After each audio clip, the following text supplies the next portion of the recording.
ओम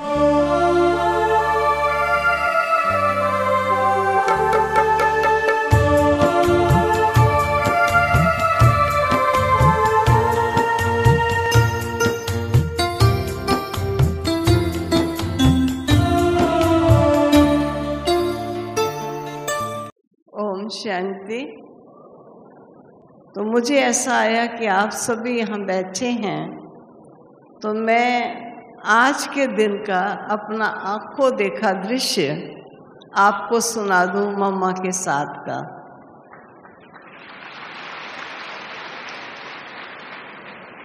क्योंकि जब हमारी मामा बीमार थी तो मैं विशेष रूप से मामा ने ही मुझे सेवा केंद्र पर रखा था और मेरा विशेष मामा से स्नेह था। तो मैं सुनते ही मधुबन में आ गई। शायद आप में से कुछ को मालूम भी हो कि मामा लास्ट में बॉम्बे में ट्रीटमेंट के लिए हॉस्पिटल में थे, और जब डॉक्टर ने ये कहा कि 4 मास से ज़्यादा समय शायद नहीं चल पाएंगे,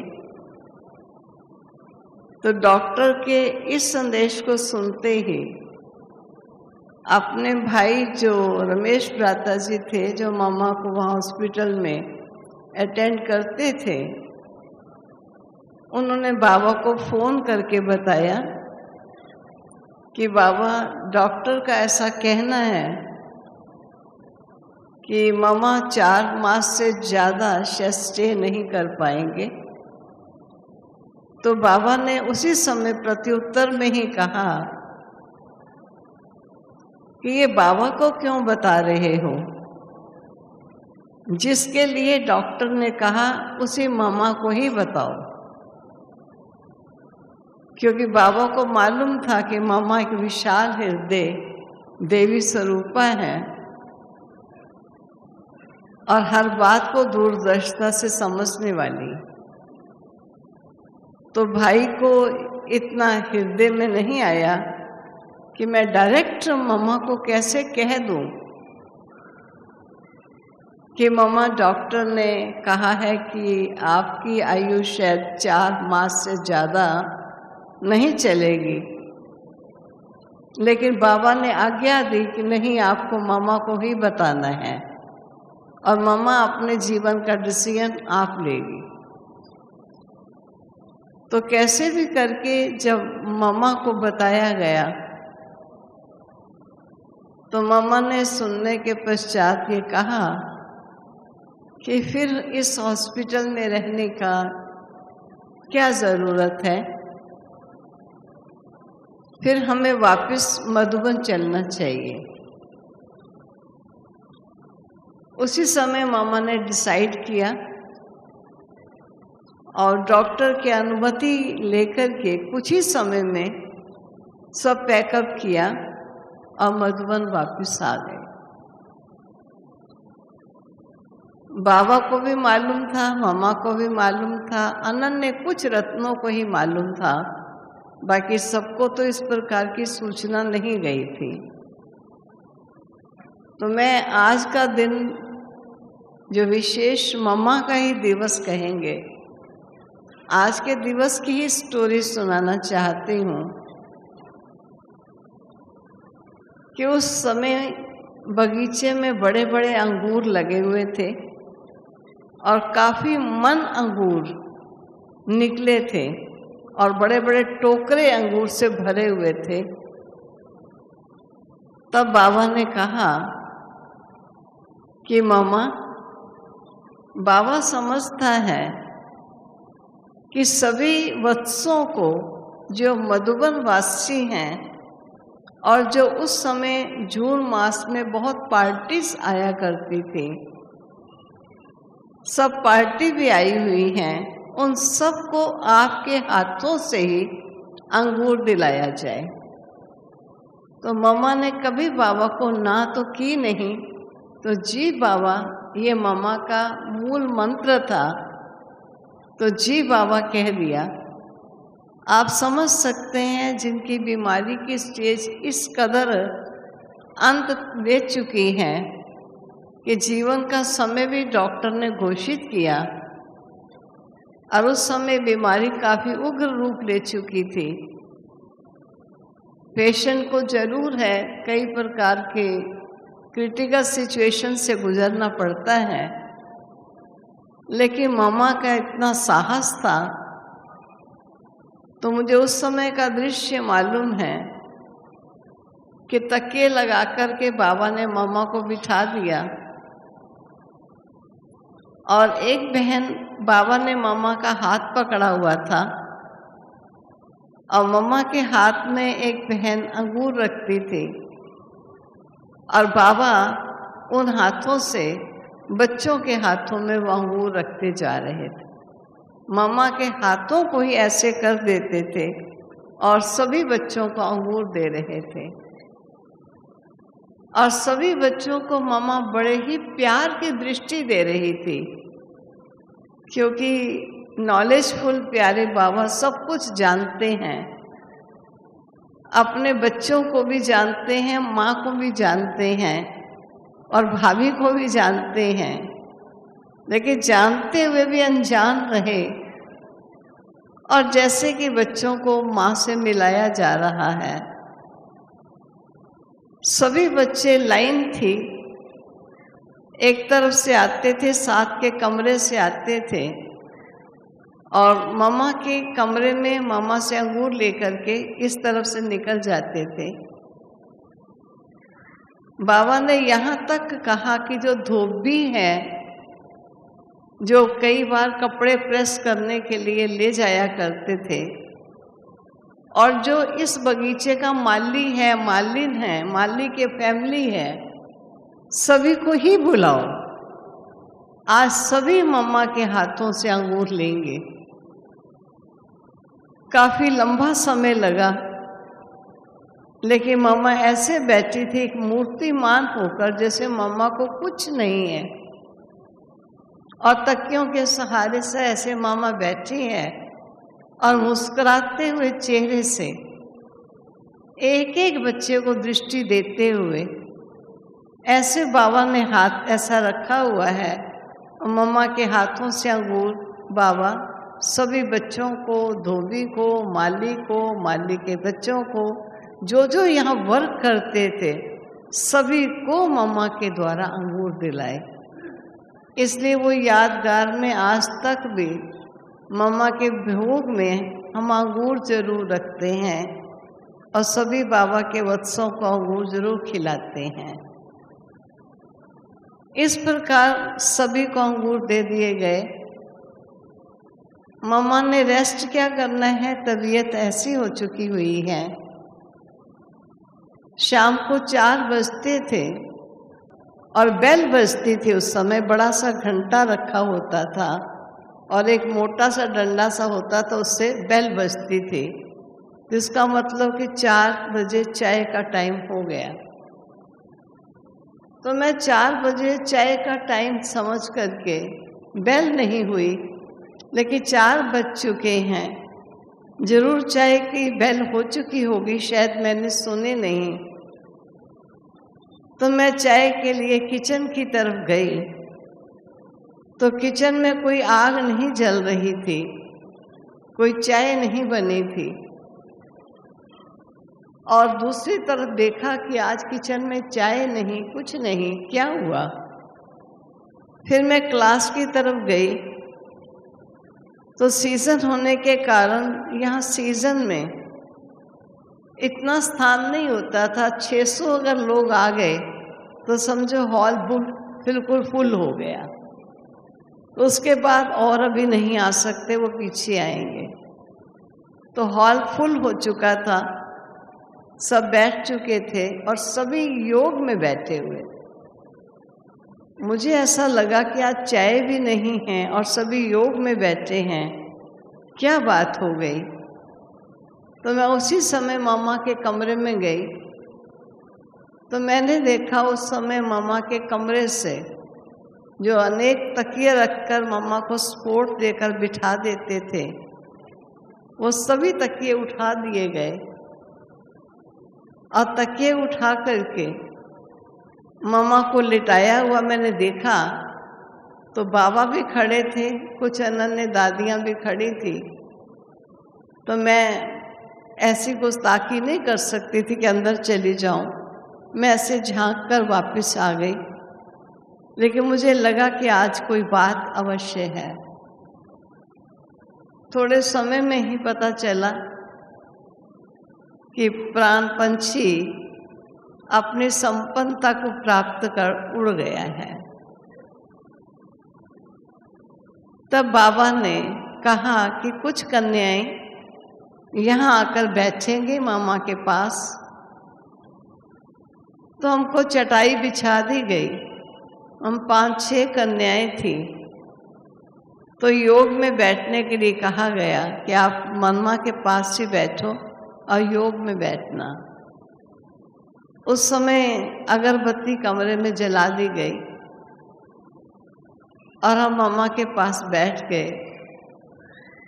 फिर बाबा ने कहा कि अभी बाबा अपने बच्चों को मामा का संदेश देने के लिए क्लासरूम में जा रहा है। तो हम क्लासरूम में भी गई और बाबा ने बच्चों को संदेश दिया कि सभी बच्चों को ड्रामा का मालूम है। ड्रामा में जो भी घटना जिस समय भी घटनी है, कल पूर्व की न्याय वैसे ही घटती है। इसलिए सभी बच्चों को सदा अटल अडोल होकर के ड्रामा के हर दृश्य को साक्षी बनकर देखना है।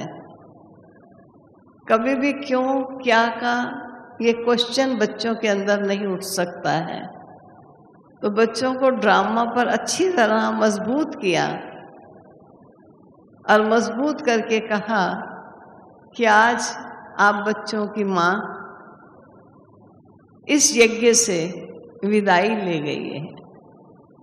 तो आप समझ सकते हैं कि एक माँ बच्चों के बीच से चली जाए, पिता चाहे सिर पर होता है, लेकिन माँ के ना होने पर बच्चों को क्या प्रतीत होता होगा। तो बाबा ने बच्चों को इस कदर ड्रामा पर मजबूत कर दिया कि कोई बच्चे हिल नहीं सकते। ऐसा बच्चों को मजबूत किया और ये कहा कि सभी बच्चे लाइन में मामा को चलकर देखो, मामा से मिलने, क्योंकि हर एक का दिल होगा मामा का मुखड़ा देख लें। और हालांकि सुबह बाबा ने हर बच्चे को मामा से मिलवा दिया और दृष्टि दिला दी। और जब मामा ने शरीर छोड़ दिया तब बाबा ने कहा सभी बच्चे लाइन लगा के चलेंगे और सभी योग युक्त होकर के मामा से मिलते हुए हॉल में आ जाएंगे। फिर बच्चे तुम्हारी मामा को भी बाबा हॉल में ही ले आएंगे। हाल में ही तुम बच्चों के बीच में ही आकर के वहीं पर लेटाएंगे। तो इस प्रकार का वो दृश्य था कि उस समय मामा को भी हॉल में लाया गया और हॉल में लाकर के मामा को वहीं लिटाया जहाँ आज गद्दी है। उस जगह पर मामा को एक बहुत सुंदर सा स्थान बनाया ऐसा, जिस पर मामा को लिटाया गया और सभी बच्चे आसपास सामने बैठ गए।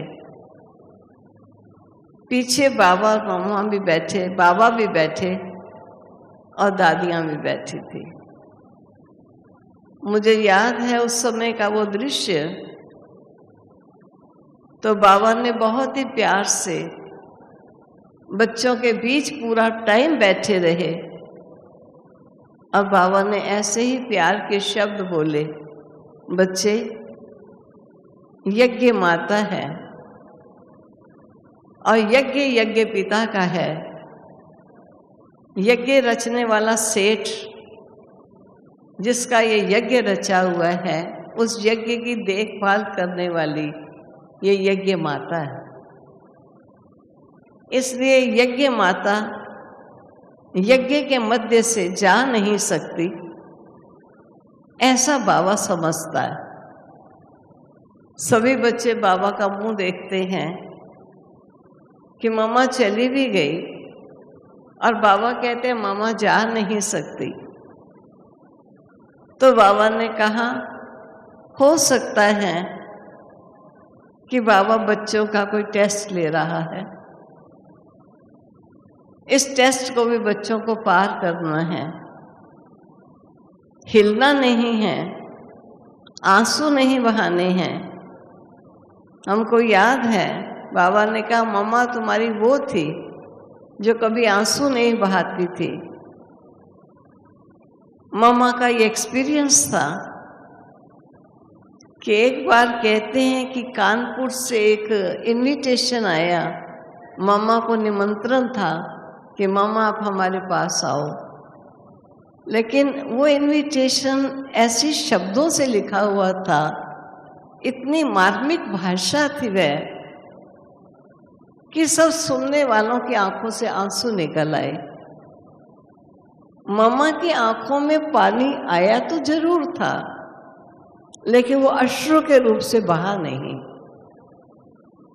तो अपने भाई मामा से पूछते हैं, रमेश भ्राता जी के पास मामा कुछ समय ठहरी थी, तो पूछा कि मामा आंखों में थोड़ा जल तो आपके भी आया, लेकिन आपके आंखों से वो जल गिरा नहीं। तो मामा ने अपना एक्सपीरियंस सुनाया कि बाबा क्लिफ्टर पर रहते थे अपने लौकिक फैमिली के साथ। जब गवर्नमेंट की तरफ से कुछ इस प्रकार का लॉ बना था थोड़े समय के लिए, सिंध हैदराबाद की ये बात है और बाबा कराची की ये बात है, और बाबा अलग रहते थे, मम्मा वत्सों के साथ बच्चों के साथ अलग स्थान पर रहती थी। तो मम्मा ने कहा एक बार रात को सोते हुए मम्मा को बाबा की इतनी याद आई कि अश्रुधारा बह उठे, और वो अश्रुधारा इतने बहे कि पूरा तकिया ही जैसे भीग गया हो। और ये समाचार किसी ने बाबा को सुना दिया कि बाबा मम्मा रात को आपकी याद में इतना रोई कि तकिया भीग गया। तब बाबा ने मामा को कहा कि मामा आज के बाद कभी भी आंखों से आंसू नहीं आने चाहिए। और मामा ने कहा वो दिन है और आज का दिन मेरी आंखों से कभी आंसू नहीं गिरा, इसलिए आंखों में जल आया अवश्य है, लेकिन उसको गिरने की स्टेज तक मैंने नहीं लाया। तो बाबा ने ऐसे समय पर बच्चों को याद दिलाया कि देखो आपकी माँ चाहे कितना भी उसको घटना कैसे भी आई है, कितने कितने तूफान भी यज्ञ में आए, बहुत ऊंचाइयां और नीचाइयां आई, कई बातों का स्पेशली मामा को सामना करना पड़ा, लेकिन माँ ने कभी आंसू नहीं बहाया। इसलिए तुम कोई भी बच्चे, अगर माँ से आपका प्यार है तो कोई भी बच्चा आंसू नहीं बहा सकता। आप सोचिए, माँ किसी के सामने पड़ी हो, शरीर छोड़ चुकी है, और पिता कहानी सुनाकर कहते हैं तुम्हारे आंसू नहीं आने चाहिए। सभी बच्चे आंसू रोके हुए हैं और बाबा ने ये शब्द कह दिया कि यज्ञ ही यज्ञ पिता का, यज्ञ सेठ का रचा हुआ है, यज्ञ के मध्य से यज्ञ माँ नहीं जा सकती है। हो सकता है आप बच्चों का टेस्ट हो, इसलिए बच्चे इस टेस्ट से पूर्ण पास होकर दिखाना। अब सभी बच्चे और तुम बच्चे खूब योग लगाना। मुझे याद आता है उस समय का वो दृश्य कि बाबा पीछे बैठे हैं और गुलजार दादी बैठे हैं, उनको खास कहते हैं बच्ची तुम जाओ और जाकर देखो कि मम्मा इस समय बाबा के पास किस कंडीशन में है। और बाबा ने बच्चों को कह दिया था कि आप सभी एप्लीकेशन डालो कि बाबा हमारी मामा को वापस भेजो, हमारी मामा को वापस भेजो। इतने प्यार से बाबा को कहना कि बाबा मामा को वापस भेज देगा। अब बाबा कह रहा है, सभी बच्चे इस विश्वास में, इस प्यार में, उस प्यारे बाबा की याद में ऐसे बैठे हैं जैसे माँ को खींच रहे हैं। तब बाबा ने संदेशी को कहा, जाओ संदेशी बच्ची, जाकर देखो बाबा ने क्या कहा है और मम्मा के लिए बाबा ने क्या किया है। तो संदेशी जब गई और कुछ समय के बाद वापस आई तो वो सुना रही है कि बाबा ऐसे प्रतीत हो रहा था कि मम्मा लेटी हुई हैं, लेकिन छोटी छोटी तारे हैं, धागे हैं, जैसे इतने चारों तरफ धागे धागे हैं और वो सभी धागे जैसे मम्मा को खींच रहे हैं। ऐसा दृश्य बाबा ने दिखाया है। तो बाबा ने कहा, सभी बच्चों को सुनाओ ये दृश्य। तो दादी ने सभी को वो दृश्य सुनाया कि आप सब याद में बैठे थे। उसका ही स्वरूप शायद अलमाइटी बाबा ने मुझे दिखाया है कि कैसे मामा लेटी हैं और सभी बच्चों की याद एक धागे की नुमा, एक ऐसा मजबूत धागा है जो उन्हें खींच रहा है। तो बाबा ने फिर कहा, सुना बच्चे, तुम्हारी याद मम्मा तक पहुंच रही है और तुम्हारी याद के ये धागे, ये प्रेम के धागे हैं, ये प्यार के धागे हैं, ये दृढ़ता के धागे हैं, ये बाबा के एप्लीकेशन के धागे हैं और ये धागे देखो मम्मा को खींच रहे हैं। इसलिए तुम अच्छी तरह योग लगाओगे तो बाबा मम्मा को भेजेगा अवश्य। इसलिए तुम खूब योग लगाओ। आप सोचिए, जब सब योग युक्त होकर बैठेंगे और वातावरण इतना पावरफुल योग युक्त है, उस समय किसी को आंसू आने का तो कोई सवाल ही नहीं है।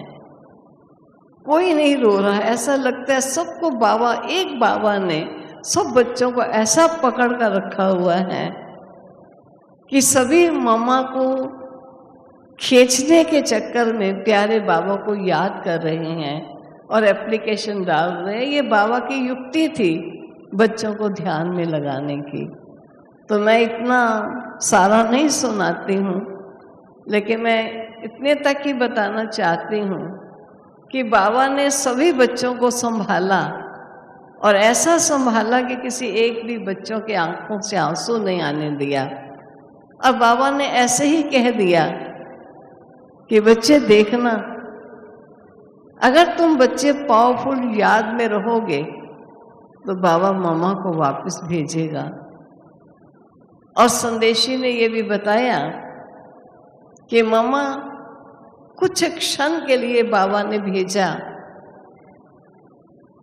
लेकिन मम्मा का तन इस प्रकार की स्थिति में नहीं था जो आत्मा उसमें निवास कर सकती है।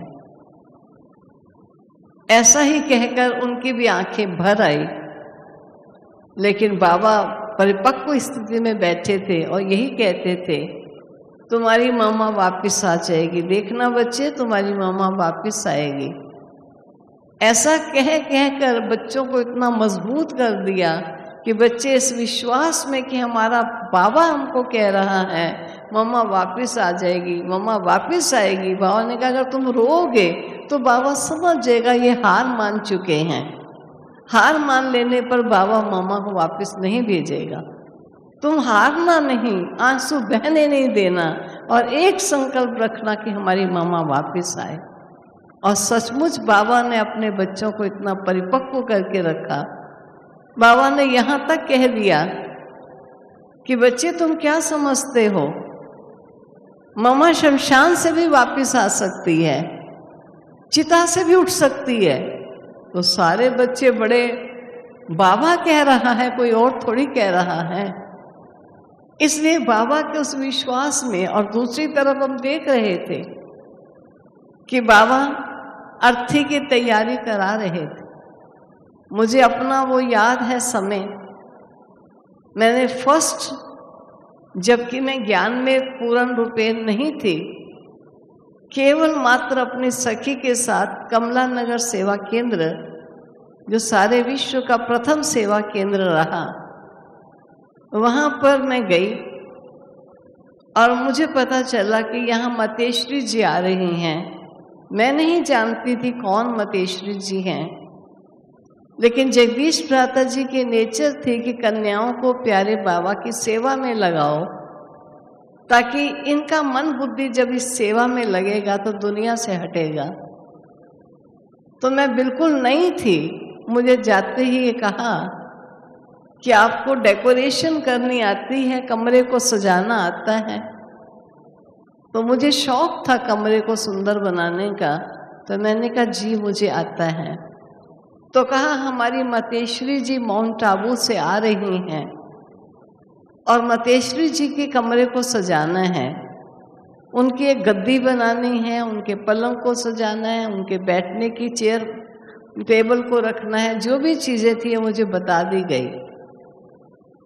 मुझे याद आता है कि मैंने प्रथम, चाहे मम्मा को मिली नहीं, लेकिन मम्मा के आगमन से पूर्व मैंने मम्मा का कमरा सजाया और लास्ट मैंने मामा की अर्थी सजाई। जिस समय मामा की अर्थी को ले जाने के समय से पूर्व बाबा ने ये कहा कि अर्थी को केवल कन्याएं ही हाथ लगाएंगी, पवित्र कन्याओं के द्वारा ही इस अर्थी को सजाया जाएगा। तो फूलों के द्वारा वो जो उसके डंडे थे उस पर कैसे तौलिया लपेटा जाता है जो कंधे पर है, या जो अर्थी को सजा कर लेके गए, तो फूलों से अर्थी को सजाया। तो कुछ कन्याओं की ये सेवा दी गई।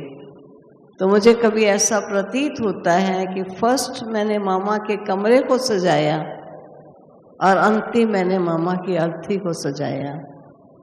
जब अर्थी को सजाया तब मैं ज्ञान में थी, जब कमरे को सजाया तब मैं ज्ञान में नहीं थी। शायद उस सेवा ने मुझे प्यारे बाबा का बना दिया।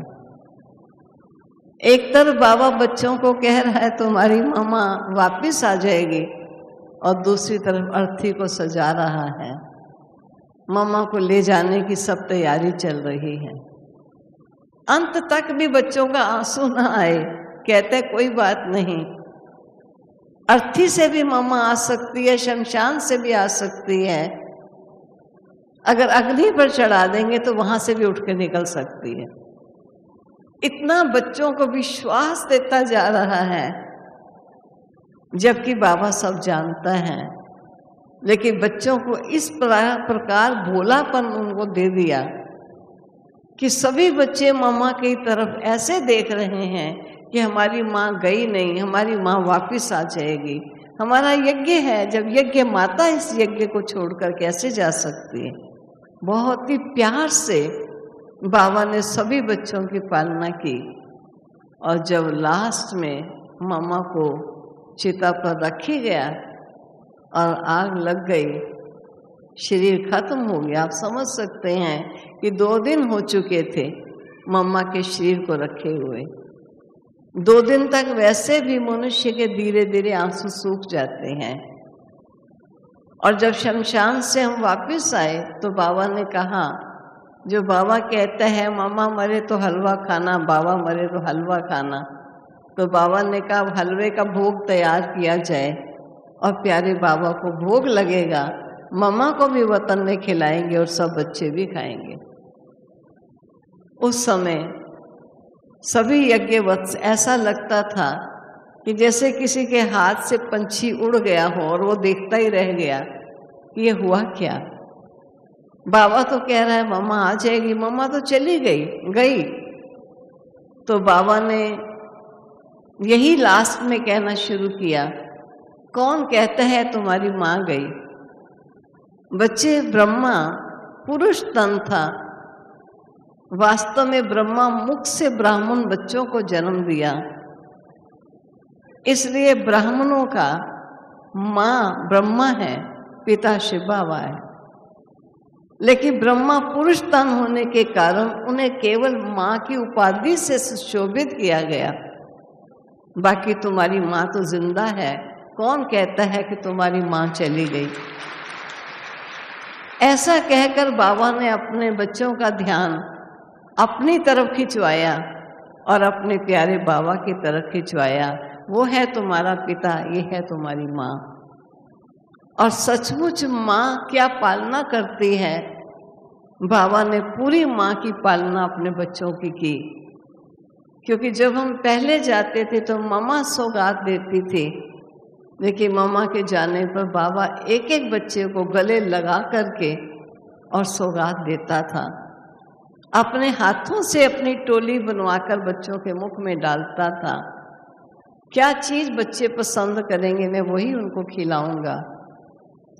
किचन में कितनी सब्जी बननी है, कितना आटा गूंदना है, कितने चावल बनने हैं। हालांकि भोली दादी हमारी किचन को संभालती थी, लेकिन सदा मम्मा से पहले पूछने जाया करती थी कि आज क्या बनेगा और कितना बनेगा। आज बाबा उस ड्यूटी को संभाल रहे थे और बाबा एक एक चीज को देखते थे। किचन में आते थे, चक्कर लगाते थे, क्या बना और कितना बना है। तो माँ रूप बनकर के उन्होंने ये सब चीजें संभाली। मैं समझती हूँ कोई 3-4 दिन के लिए एक प्लेट बनी थी, चीनी की प्लेट थी, जिसमें कलर्ड मम्मा का चित्र बनाया गया। हॉल में 3 गद्दियां बिछती थी। एक गद्दी पर बाबा बैठते थे, एक गद्दी पर मम्मा बैठती थी और बीच की गद्दी पर बच्चे बैठते थे। कभी कभी अनुभव सुनाने के लिए या कभी कोई पॉइंट सुनाना हो तो बच्चों की गद्दी होती थी। तो बाबा ने मम्मा की गद्दी पर मम्मा की वो चीनी पर बनी हुई कलर फोटो वो रख दी। और मैं समझती हूँ 3-4 दिन ही फोटो रखी होगी। 3-4 दिन के बाद फोटो उठा दी और यही कहा तुम्हारी माँ कौन है। हमको याद है जब शमशान से आई तो हमारी एक दादी, उस समय ट्रेन भी चलती थी तो धुएं से कपड़े काले काले हो जाते थे। कोई ऐसी डीजल आदि ट्रेन नहीं थी, आग से ही चलता था। तो बड़े मैले मैले कपड़े पहने हुए बाबा के कमरे में सीधी गई, बाबा मेरी मम्मा चली गई। तो बाबा ने कहा क्या आजान करने आई हो, मेरे से आजान करने आई हो मामा का। ऐसे बाबा का धर्मराज का जैसे रूप होता है, कोई अफसोस करने आता है, अफसोस करने आई हो। कहाँ गया ड्रामा, कहाँ गई वो समझ। और सभी को देखा, सभी बच्चे नहा धो करके, सिर धो करके हलवा भूखा खा चुके थे। सभी का चेहरा ठीक था, कोई रोया हुआ दिखाई नहीं दे रहा था। स्वाभाविक है जब बाबा का ऐसा रूप था तो बहन भी चुप हो गई और सभी को देखकर लगा कि यहाँ तो कुछ फर्क ही नहीं पड़ा। हालांकि फर्क बहुत पड़ सकता था, लेकिन कैसे बाबा ने सब बच्चों को ऐसा कह कर इस कदर संभाल लिया कि आज भी हमारी माँ हमारे बीच है। चाहे हमारे साकार में बाबा व्यक्त हुए, लेकिन अव्यक्त होकर भी बच्चों की पालना करते रहे। और आज चाहे अव्यक्त रूप से नहीं, लेकिन आज भी बाबा के वो महावाक्य जो अव्यक्त महावाक्य हैं हम सबको ऐसे मिलते हैं जैसे प्यारे बाबा आज भी हम बच्चों की पालना कर रहे हैं। इसलिए यज्ञ से यज्ञ माता यज्ञ पिता स्वयं सर्वशक्तिवान गए नहीं, थे, हैं और रहेंगे। ओम शांति।